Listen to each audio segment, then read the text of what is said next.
Je vais vous parler de typage fort avec deux solutions qui viennent du monde Node.js. Le préfixe de mon talk vient de ce magnifique mème. C'est le premier sur deux mèmes. Promets, je ne vais pas en abuser. Je m'appelle Benjamin Legrand, je fais de l'architecture et de l'expertise technique chez OnePoint à Nantes. Et vous pouvez me suivre sur les réseaux sociaux sous le handle Benji Leniard. Principalement sur Twitter, les autres, j'y suis plus trop.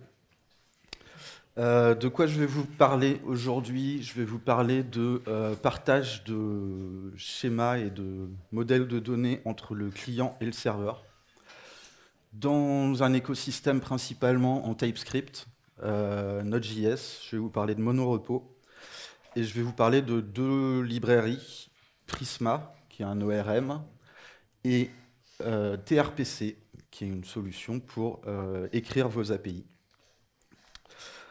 Moi, je suis développeur depuis un certain temps. Je me considère comme full stack. Je me suis toujours considéré comme full stack. Il y a des devs qui se considèrent encore comme full stack aujourd'hui. Ça va. Ça veut dire quoi? Ça veut dire qu'on peut intervenir en théorie sur toute la stack et qu'on peut développer des features de bout en bout. Très vite, on m'a dit par contre, non, bah non, parce que je faisais beaucoup de front, beaucoup de CSS, bah non, en fait, t'es un dev front. Bah non, non. Puis je suis arrivé dans des équipes où il n'y avait que du front, à l'opposé, des gens qui faisaient que du back. Le problème de ça, c'est que du coup, les devs, ils sont spécialisés, ultra spécialisés, et puis il faut se synchroniser entre des devs différents, des équipes différentes. Faire du full stack, pendant longtemps, ça a été la problématique qu'il y a, c'est que il faut être capable de développer dans plusieurs langages. Du JavaScript côté front, du Java, du Go, du PHP côté back ou autre. Il faut jongler entre plusieurs contextes. Votre code JavaScript, même avec du Node.js, on n'est pas dans le même contexte. L'API du DOM, elle n'est pas disponible côté serveur, etc. Ce qui va très vite induire autre chose quand on jongle avec tout ça, c'est le fait qu'on va être fatigué, réellement fatigué de constamment changer de contexte. Je vais vous parler de certaines manières de faire. Le prenez pas mal. Votre stack actuelle dans laquelle vous développez, elle est OK. Aujourd'hui, comment on fait dans des solutions un peu full stack avec des langages différents pour partager notre contrat entre le client et le serveur? C'est quoi le problème déjà? C'est qu'on a différents langages, donc différentes manières de décrire les types de données. On a de la sérialisation qui va être induite du fait qu'on transporte sur le réseau en JSON ou dans d'autres formats. On veut pouvoir documenter. J'ai une API d'un côté, comment est-ce que je l'appelle? Puis vu que faut que je la donne à quelqu'un qui va l'utiliser, je lui dire quelle méthode, quels paramètres, etc. Et entre donc, tous ces deux premiers problèmes, les langages, la sérialisation, ça va faire qu'on a un risque de perte de type, de perte du typage. Une première solution pour ça, ça va être Swagger. Anciennement Swagger, maintenant ça s'appelle OpenAPI avec la V3. C'est une très bonne solution. Vous écrivez votre description d'API en JSON ou en YAML. Derrière, vous pouvez, donc ce site, il liste une grande quantité de générateurs. À partir de votre JSON, de votre YAML, vous allez générer soit votre client automatiquement, soit un squelette de serveur qui va, à partir du YAML, prendre les paramètres et vous n'avez plus qu'à coder la logique métier. Petit problème avec cette approche, c'est qu'est-ce qu'on fait? Est-ce qu'on définit d'abord notre schéma d'API ou est-ce qu'on écrit notre code et puis on génère notre schéma d'API après? Donc j'ai pas de solution. Petit schéma qui montre un peu, quand on est code first, on a un petit peu moins d'étapes parce qu'effectivement on va faire d'abord quelque chose qui fonctionne, écrire les tests, puis après documenter. Et puis quand on veut faire de l'API first, là on va écrire notre API, on va valider notre API, on va la moquer, on va générer le code serveur, générer le code client, écrire des tests des deux côtés, etc., etc. J'ai pas d'avis là-dessus, c'est pas le sujet du talk. Une autre solution, c'est d'avoir un module partagé. Un module partagé entre votre client et votre serveur. Donc dedans, vous allez mettre des classes ou des définitions de type en TypeScript. Évidemment, ça ne fonctionne qu'avec un seul langage, si vous avez le même langage des deux côtés. Vous mettez souvent votre partie modèle de données dans votre librairie de partager. Le souci de ça, c'est que du coup, entre votre client-serveur, vous partagez certes la structure de vos objets, mais vous n'avez pas forcément quels sont les endpoints, quelles sont les ressources à appeler.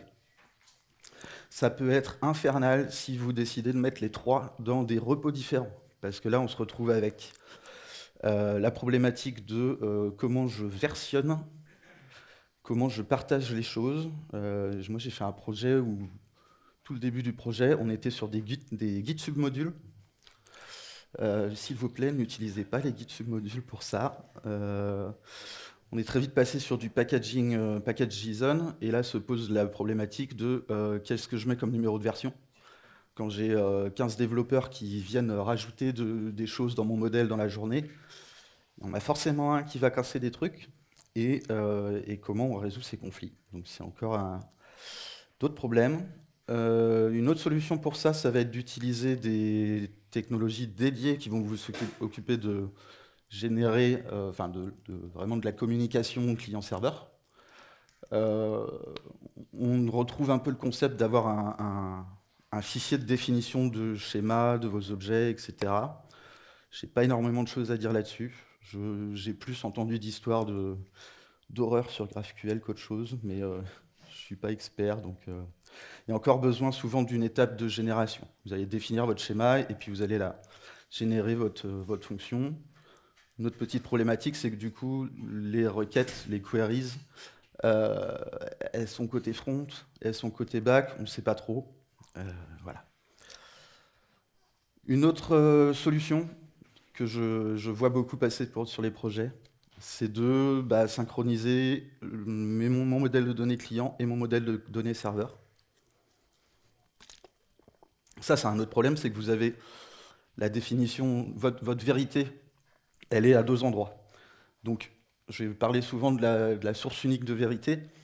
On ne sait pas où elle est. Typiquement, vous avez un objet Java, un record ici, et vous allez devoir le dupliquer côté TypeScript pour avoir la même chose. Donc, vous faites un développement, vous avez deux endroits où intervenir. Encore pire, imaginons que vous faites du Go et que les conventions du langage ne sont pas les mêmes.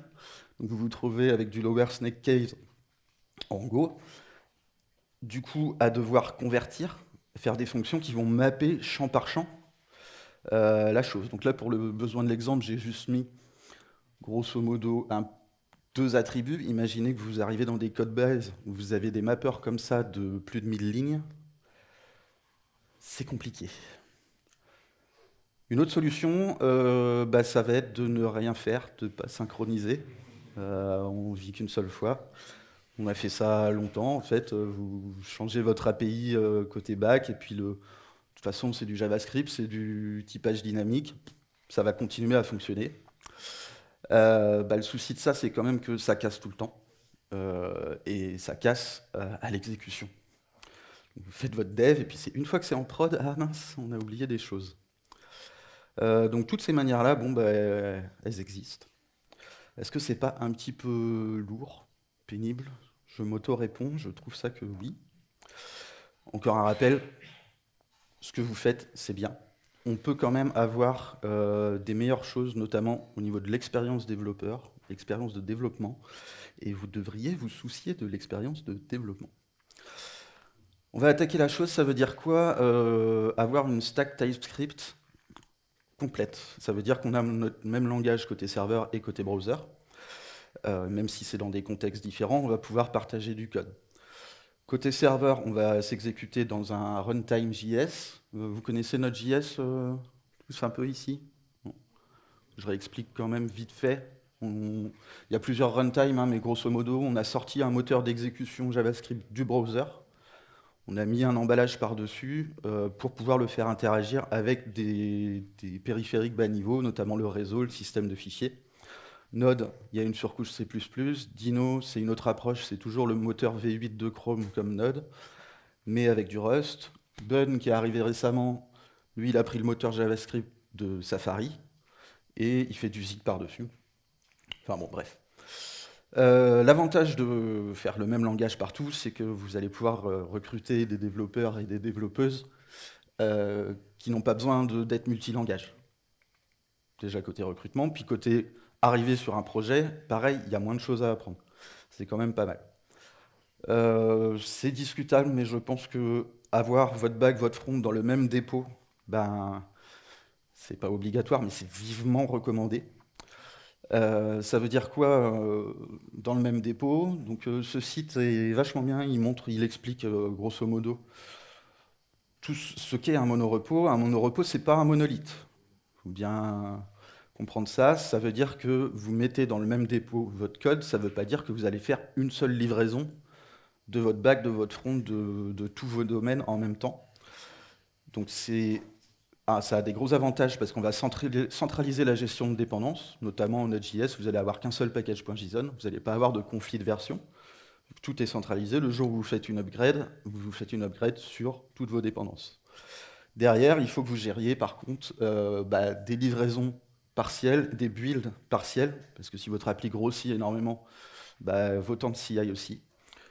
Il y a des outillages pour ça, notamment NX, que je recommande moi. Mais ce n'est pas le sujet du code, du talk, encore une fois. Il faut qu'on parle de TypeScript. J'ai quelques hot tech là-dessus. Tout le monde fait du TypeScript ici ou pas du tout? Vous faites du TypeScript? Vous connaissez? Qui ne fait pas du tout, ne connaît pas TypeScript?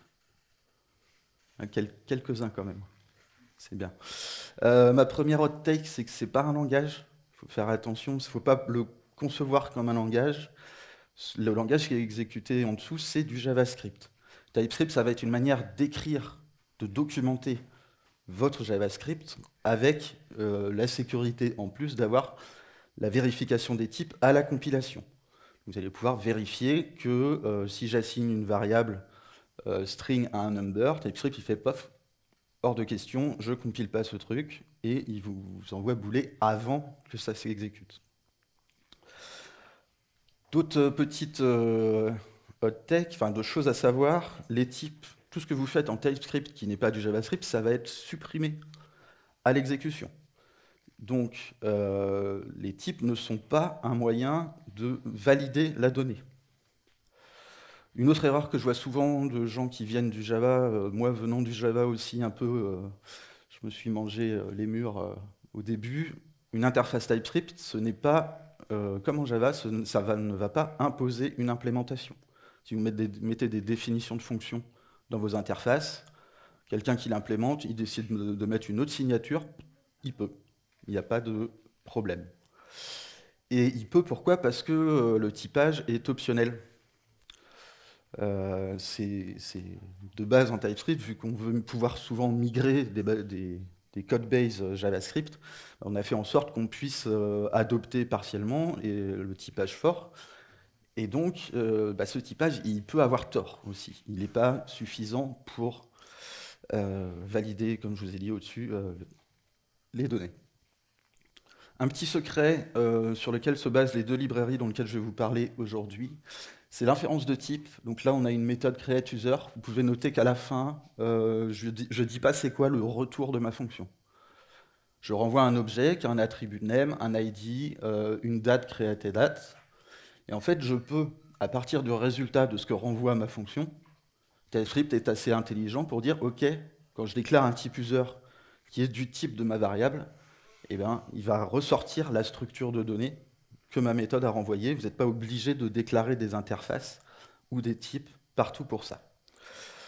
Où est-ce qu'on va pouvoir perdre du typage et où les deux librairies que je vais vous présenter interviennent aujourd'hui? À la sérialisation, comme je l'ai dit, on va enregistrer, faire transiter nos données sur du HTTP, c'est coupé, je ne vais pas vous faire un court réseau, hein, mais tout ça est coupé en petits paquets, ça transite sur Internet, ça arrive au back. Et puis pareil, entre notre back et une base de données, typiquement. Encore plus lors d'un changement de langage. Je ne vais pas développer. Donc, aux limites de vos applications, sur le réseau. Quand on change de langage, un exemple typique, c'est la query string dans votre browser. Vous mettez des paramètres, tout est string en fait. Donc c'est aussi à vous de convertir si les utilisateurs saisissent des champs de texte, par exemple, bah, il faut gérer que c'est une string, etc. Lors de la sérialisation JSON, et j'y reviendrai, pareil quand vous stockez les choses, quand vous stockez les données et avec votre base de données. Donc, je vais vous parler en premier de Prisma.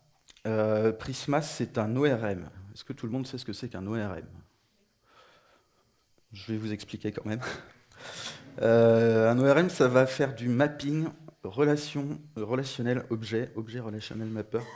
Donc ça va mettre en correspondance une table de base de données, typiquement, qui a une certaine structure, qui est à plat. On va la remettre sous une forme d'objet. Donc là, vous avez un petit objet JavaScript assez simple. En plus de s'occuper du mapping de données, ça va aussi souvent fournir des méthodes pour interroger ces données, tout ce qui est Data Access Object, Repository. Il y en a des très connus, Hibernate dans le monde Java, Doctrine en PHP, tout son nom un peu. Il y a certains patterns, donc je ne vais pas développer. Active Record est très utilisé en Ruby, où là on va mélanger notre structure de données avec notre Data Access Object. Donc on va avoir les méthodes d'accès et la structure dans la même chose.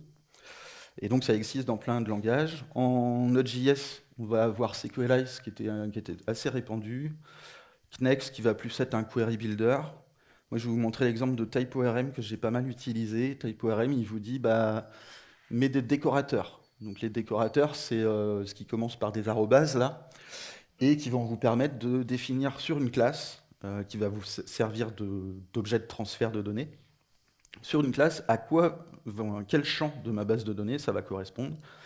Typiquement, mon ID, je vais avoir des annotations pour définir la structure, le schéma de ma base de données.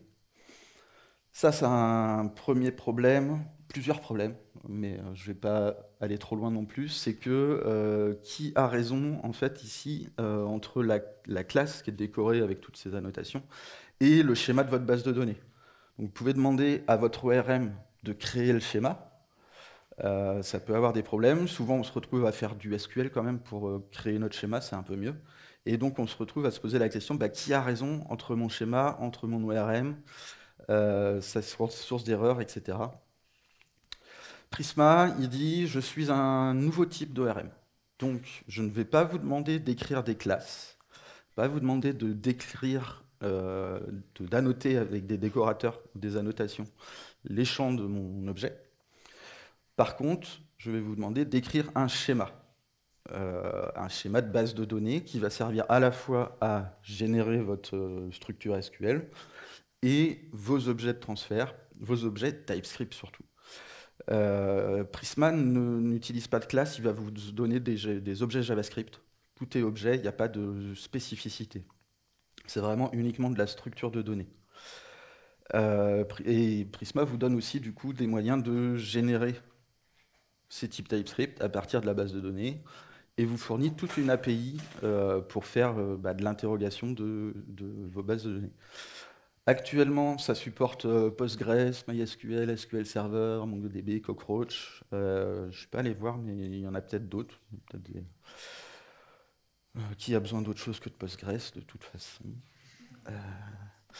Ça donne quoi un schéma Prisma? En gros, vous écrivez, c'est un fichier .prisma.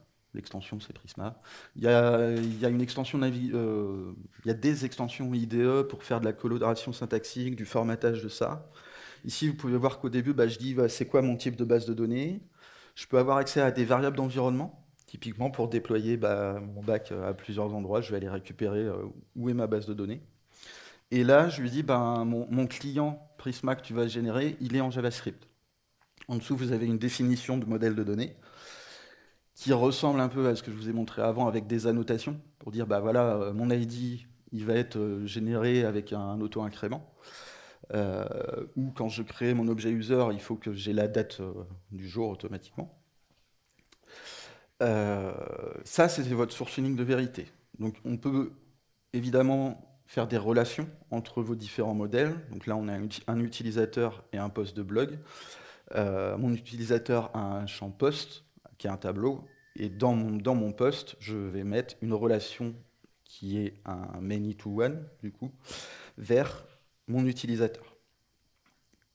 Comment ça s'utilise ça? Une fois qu'on a fait notre schéma, et ben en fait, on va importer un client Prisma. Ici, vous pouvez voir que j'importe mon objet user directement de la librairie.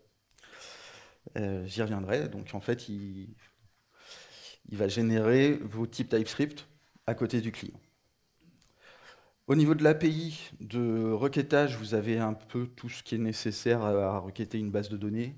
Je peux trouver le premier élément, trouver plein d'éléments, find many, create, update pour faire du CRUD, tout ça. Et une chose intéressante, c'est que Prisma va vous demander de spécifier les champs que vous voulez récupérer. Donc il ne va pas forcément vous renvoyer tout le temps un user complet avec des champs nuls. Du coup, ça c'est intéressant parce que dans le select, là, je vais dire, OK, je veux... Alors déjà, je fais à noter que c'est une promesse, donc on fait de la synchrone ici. Je vais pouvoir faire mettre des conditions à ma requête et surtout lui dire renvoie-moi tel champ. Ça évite tout ce qui est souci de récupération de N+1, typiquement dans mon exemple avec user et post. Si je récupère un user, je ne veux pas récupérer tous ses posts, puis tous ces posts vont me récupérer tous les users, et puis tous les posts, etc. etc. Donc souvent les ORM, il faut préciser le niveau de relation que vous voulez, le niveau de profondeur. Là en fait, si vous ne demandez pas à récupérer une relation, vous ne l'aurez pas. Ça peut éviter pas mal de problèmes. Il y a un CLI, donc ligne de commande, vous pouvez utiliser, installer Prisma globalement, c'est ça que fait la première ligne, et le Prisma Generate va prendre votre fichier .prisma et générer vos types. Il y a d'autres commandes derrière, typiquement vous avez généré vos types, vous voulez aussi pouvoir migrer votre base de données. Il y a, dans l'autre sens, si vous avez déjà une base de données existante, vous pouvez demander à Prisma de faire de l'introspection sur tout votre schéma, toutes les relations, et il va vous créer le fichier .prisma qui est la définition standard. Vous pouvez passer par le migrate du coup pour faire vos déploiements. Alors ça peut être un avantage, ça peut être un inconvénient, parce que du coup il faut que vous installiez Prisma dans votre CI. À vous de juger si c'est intéressant ou pas. Je vais vous faire une petite démo, si j'arrive à voir ce que je fais, ce qui ne va pas être simple. Hop. Alors là, j'ai mon schéma user. Et j'ai créé un tout petit fichier index.ts où je fais l'initialisation du Prisma client. Alors, ce qui est à noter, je ne vois vraiment rien, je ne vais peut-être pas faire longtemps.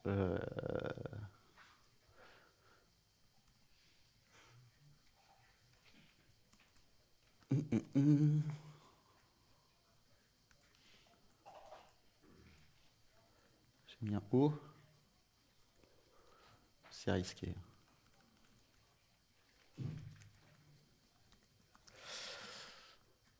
Ce que je veux vous montrer surtout, c'est qu'en fait, sur mon objet Prisma, je vais avoir des MediaO qui sont disponibles pour requêter ma base de données. Et toutes les fonctions que je vous ai montrées tout à l'heure, elles sont disponibles ici. Donc si je veux faire une sélection, je lui dis OK, trouve-moi plusieurs choses. Il va pouvoir me suggérer directement, quand je lui demande select ma liste de champs, il va pouvoir me suggérer, j'ai déclaré un email, un ID, un name, donc ils sont ici, et il suffit que je fasse true pour que là, je récupère un objet qui va avoir juste un email. Et au niveau de TypeScript, on va retrouver dans le résultat, tout en bas, là, les 3 dernières lignes, encapsulées dans une promesse, mon objet avec juste mon email. Voilà, grosso modo. Je vais vous passer les étapes. Normalement, je fais aussi... on peut rajouter des champs dans le schéma. Je lance Prisma Generate et on les retrouve dans les définitions de type. Conclusion sur la partie Prisma. L'un des gros avantages, c'est que vous allez avoir un seul fichier qui est votre source unique de vérité.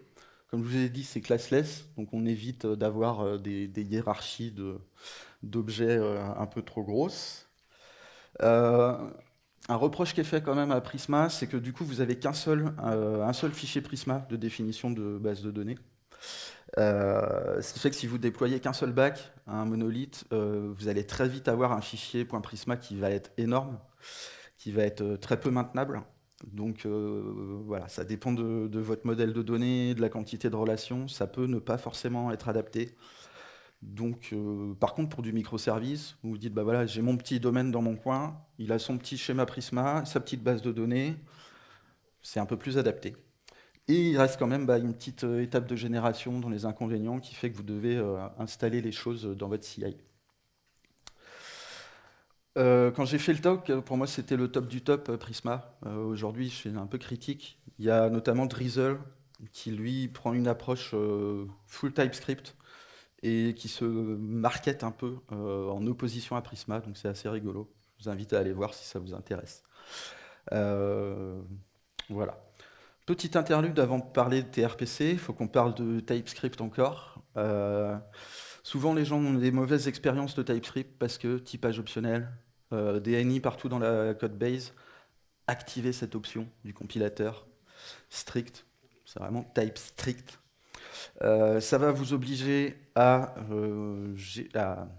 être un peu plus strict, c'est-à-dire à gérer les cas undefined, les cas nuls, à vraiment gérer des choses.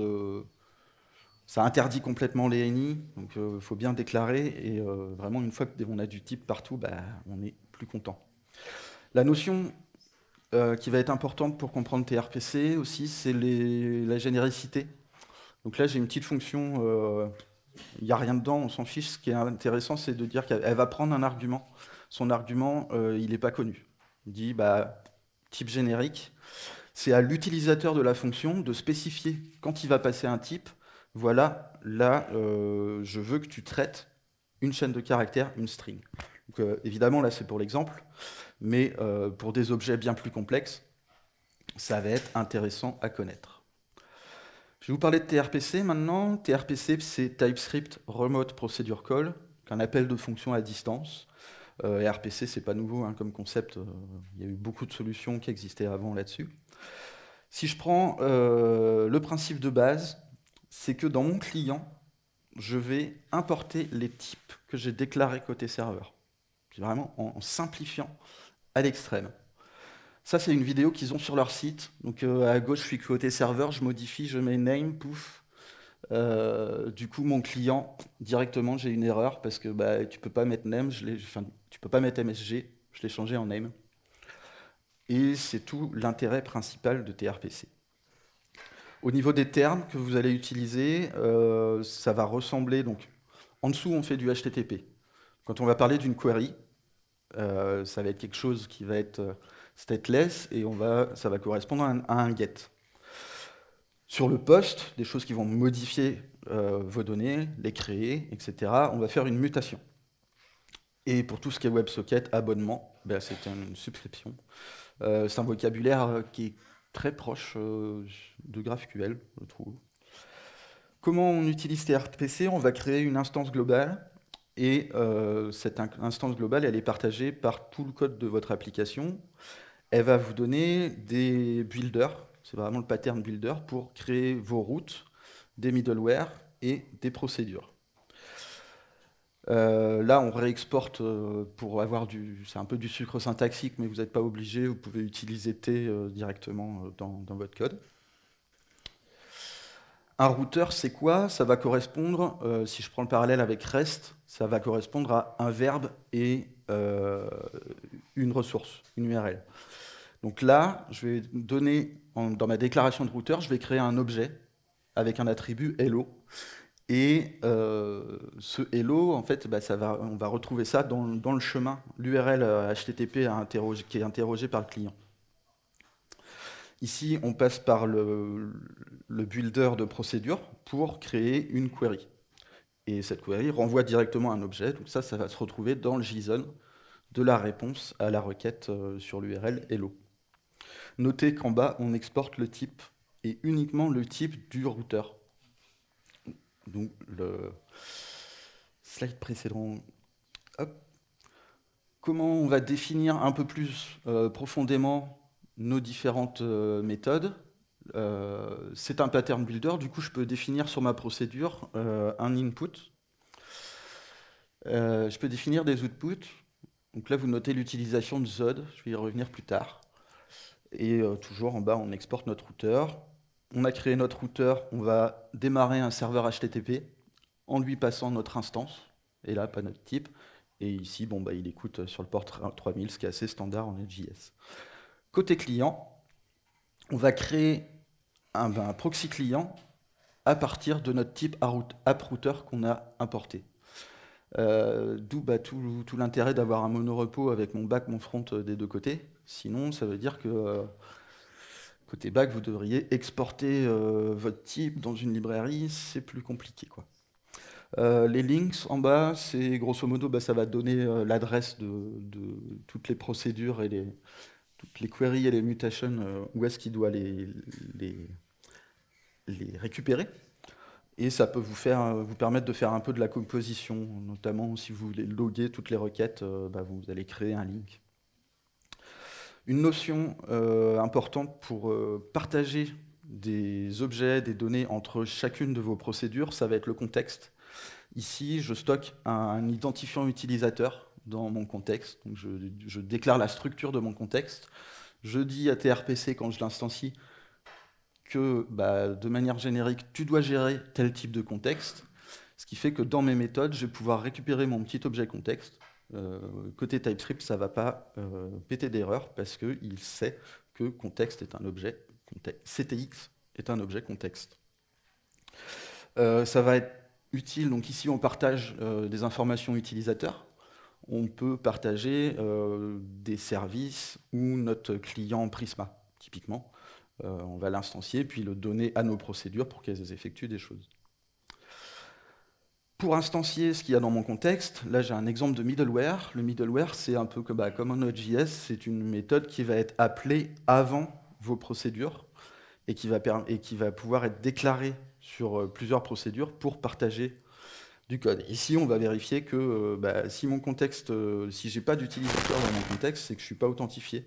Donc je jette une erreur, et typiquement, quand je déclare mon middleware sur certaines routes, ça va me jeter une erreur parce que je ne suis pas authentifié et vous n'avez pas la suite de l'exemple où ici on utilise, on déclare que je veux passer par mon builder de procédure, mais utilise mon middleware avant. Donc ça permet du chaînage et puis de faire des choses un peu génériques en même. Quelques notions un peu plus avancées. Côté client, donc je vous ai montré un peu le proxy de base. Il y a des clients qui peuvent se brancher directement sur vos routes. Ici, typiquement, TanStack, React Query. Il y a beaucoup de clients pour un peu tous les frameworks front. C'est sur leur GitHub, il faut aller voir, ils ont vraiment une bonne doc. Ce qu'il faut noter, c'est que TRPC, c'est pas un framework Node.js, c'est une surcouche à d'autres frameworks en fait. Donc en dessous, vous allez pouvoir avoir du Express, du Fastify, vous allez pouvoir avoir des lambda AWS ou des runtime Edge type Cloudflare. Et il y a pareil, niveau communauté, il y a un paquet d'implémentations en dessous, enfin d'adapteurs, ce qui s'appelle des adapteurs, pour être utilisés, je sais pas, sur du Koa, sur d'autres choses. Quelques inconvénients. D'utiliser juste de base TypeScript encore, hein, on y revient, c'est que c'est pas suffisant pour valider nos entrées. C'est pas suffisant pour dire que quand je reçois quelque chose, ok, la sérialisation sur le réseau, c'est ok. Notamment si vous faites de la sérialisation un peu naïve, on va dire, avec les outils de base qui sont dans les API des moteurs JS, ça, que ce soit côté front, côté back, vous appelez parse d'un côté pour transformer une string en objet et stringify de l'autre pour transformer un objet en string. Souvent, des problèmes arrivent dès qu'on veut faire, typiquement, ne serait-ce que des dates. Dire je veux sérialiser ma date, sous quel format? Est-ce que je mets un ISO? Est-ce que mon serveur il va bien l'interpréter, etc. Il y a quelques cas aux limites quand on utilise la sérialisation JSON native, notamment sur tout ce qui est map, Wixset, etc. Mais bon, je ne vais pas rentrer dans les détails. TRPC recommande d'utiliser des librairies d'accompagnement pour s'occuper de la validation TypeScript et du JSON. Donc on va avoir des librairies qui sont... TRPC n'en impose pas réellement, néanmoins tous leurs exemples pour ce qui est de la validation sont basés sur Zod. J'en ai mis 2 autres, il y en a encore plus pour faire vraiment de la validation d'objets JavaScript. Je vais vous parler de Zod, qui était utilisé dans les exemples. Donc l'URL c'est zod.dev. La manière d'utiliser Zod, c'est de définir.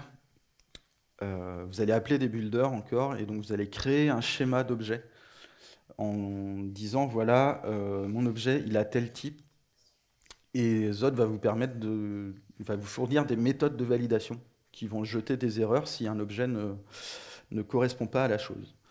Le gros intérêt que ça a, c'est que en fait, ça va être compatible TypeScript. Donc quand vous déclarez, ici je déclare un schéma, je dis j'ai un objet, il a un attribut foo, c'est une chaîne de caractères, un attribut bar, c'est un nombre qui est optionnel. Quand je dis voilà mon type, bon il a la même lettre que la constante, mais c'est pas grave, j'infère mon type, je demande à Z d'inférer mon type, et il va me renvoyer le type de mon schéma que j'ai déclaré plus haut.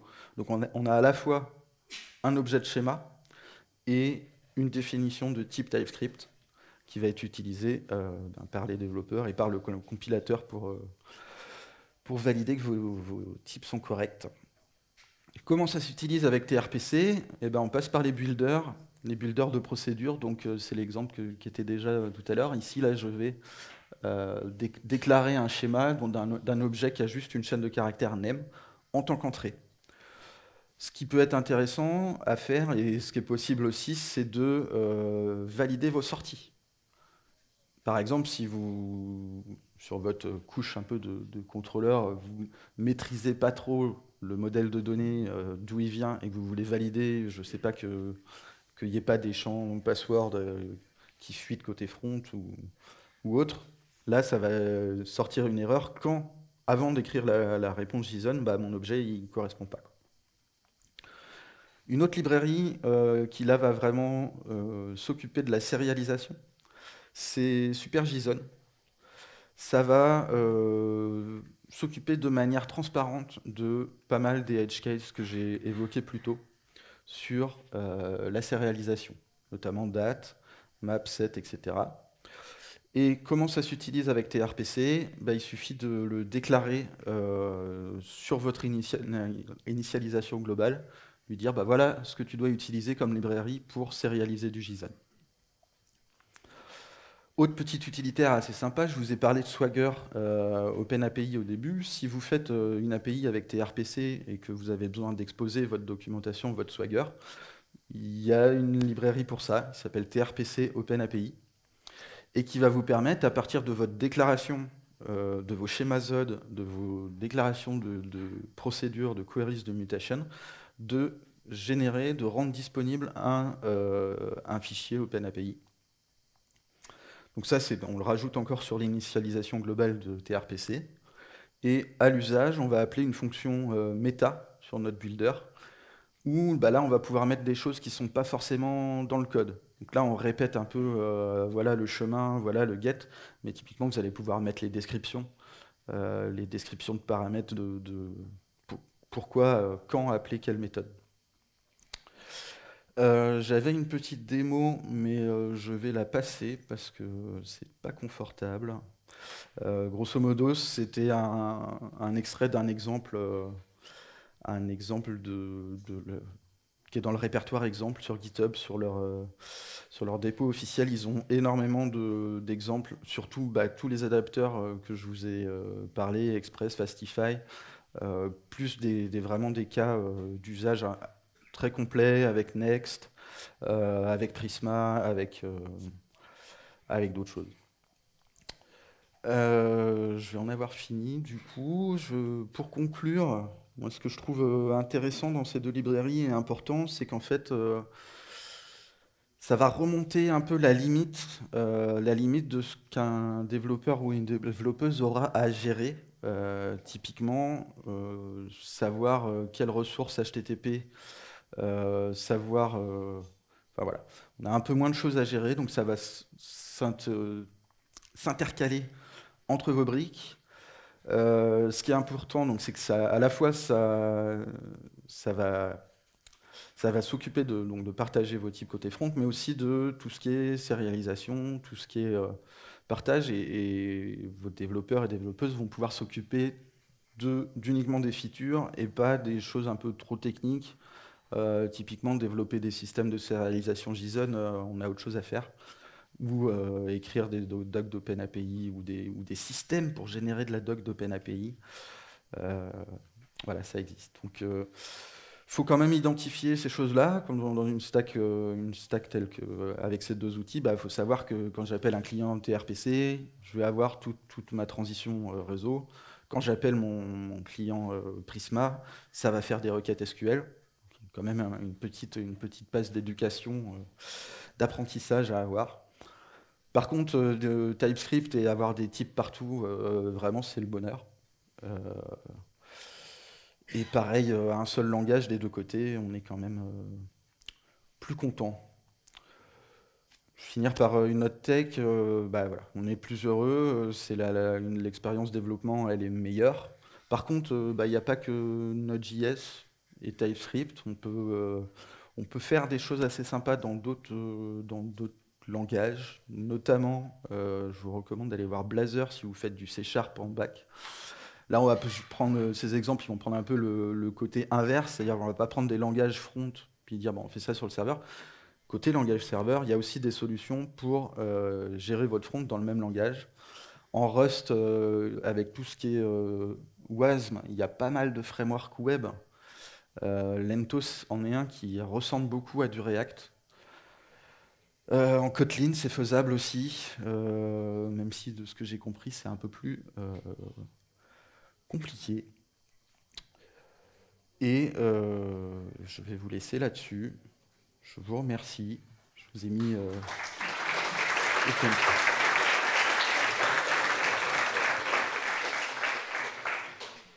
et je vais avoir du temps pour les questions, vu que j'ai sauté la démo. Évidemment, open feedback aussi. N'hésitez pas à aller me laisser des petits emojis et des commentaires. Je le prendrai avec plaisir.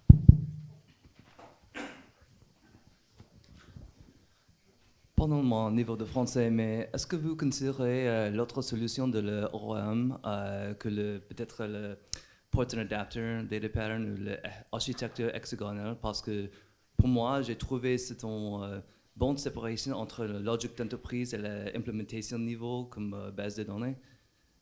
J'ai pas tout compris, désolé. Pardon-moi, je parle mal français. Alors, il y a un autre data pattern qui s'appelle Port and Adapter ou hexagonal, alors qui offre la bonne solution parce que pour moi, je n'aime pas le ORM parce que pour moi, c'est ton intégration avec l'implémentation de base de données et la logique d'entreprise. Oui. Mais est-ce que vous considérez utiliser l'autre pattern avec la bonne séparation de la logique d'entreprise et la question, c'est du coup plutôt comment utiliser ça dans une architecture hexagonale? Oui, exactement. Ouais. En fait, ce que je vous ai présenté, là, c'était un peu bas niveau, mais rien n'empêche de mettre en place des structures de données. Typiquement, tes RPC, ça va être dans ta partie adapteur couche API. Et puis Prisma va être côté SPI, si je ne dis pas de bêtises. Et par contre, ça veut dire que, par exemple, dans l'objet contexte, plutôt que de passer directement à un Prisma, directement ta couche d'accès aux données, tu vas passer ta couche domaine. Et voilà, c'est basique pour les exemples, mais rien n'empêche de mettre en place une architecture en oignon et de bien mettre Prisma dans son coin, de bien mettre TRPC d'un autre, et puis de faire notre code domaine sans adhérence à ces deux solutions. C'est comme tout ce qui est... voilà, ça répond. Mais merci beaucoup pour ce talk, pour toutes les explications, franchement, vraiment beaucoup de transmission. Merci beaucoup pour ça.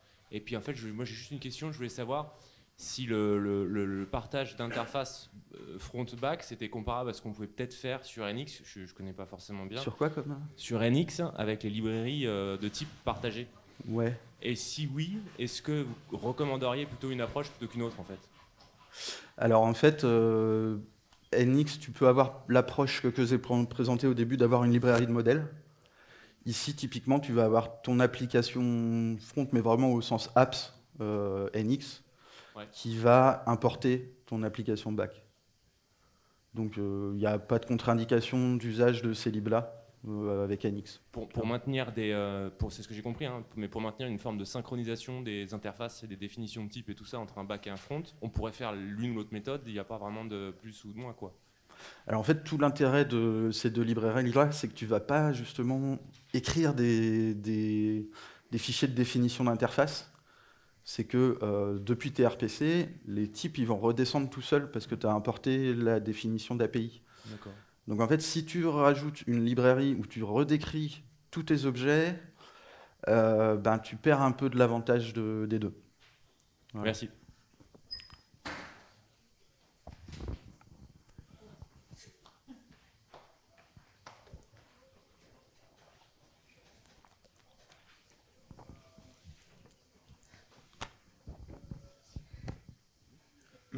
Qu'est-ce que ça donne Prisma si ponctuellement on a besoin de faire une requête Postgres un peu avancée, un peu brute, pour justement soit on veut tweaker la requête ou soit utiliser une fonctionnalité spéciale? Est-ce qu'on peut le faire? Est-ce que c'est complètement brut? Est-ce qu'ils ont réussi à intégrer ce use case-là? Alors, j'ai pas tout saisi. Est-ce que du coup tu peux faire des choses avancées côté requête SQL Postgres, c'est ça? Oui, c'est-à-dire ne pas utiliser le query builder, leur DSL, mais faire des requêtes un peu brutes. Alors, de mémoire, il y a moyen d'envoyer des requêtes SQL si la manière d'écrire avec des select et des where convient pas. Il y a quand même moyen de passer à Prisma. Tu peux aussi récupérer en fait une connexion à ta base de données et pour les points d'entrée qui sont pas suffisants, tu as toujours possibilité de faire ça, quoi. Ok. Après, j'imagine au prix de ne plus avoir le type de retour pour ces requêtes-là. Puisqu'on sort complètement de...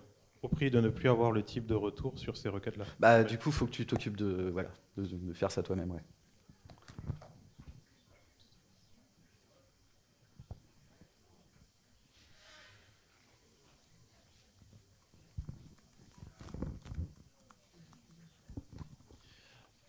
Bonjour, moi je vais prendre un peu l'aspect inverse. C'est si on voulait par exemple changer la techno du back et le passer dans un autre langage, est-ce que TRPC du coup est-ce qu'il y a des portages sur d'autres langages ou on est forcément du coup obligé de refactor tout le code?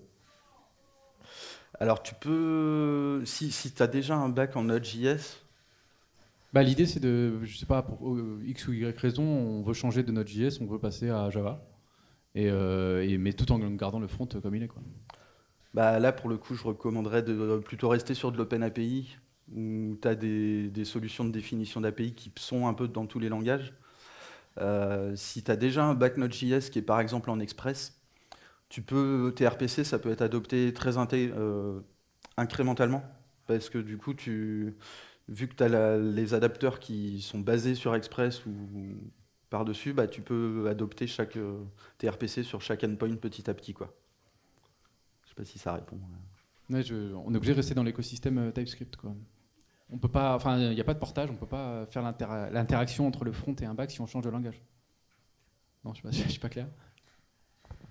Ouais, désolé, j'ai pas tout compris. Ah, c'est pas grave. On parlera après si vous voulez. Bon, on peut en reparler plus près après si vous voulez. Je suis là jusqu'à ce soir, sinon. Une dernière question? Non?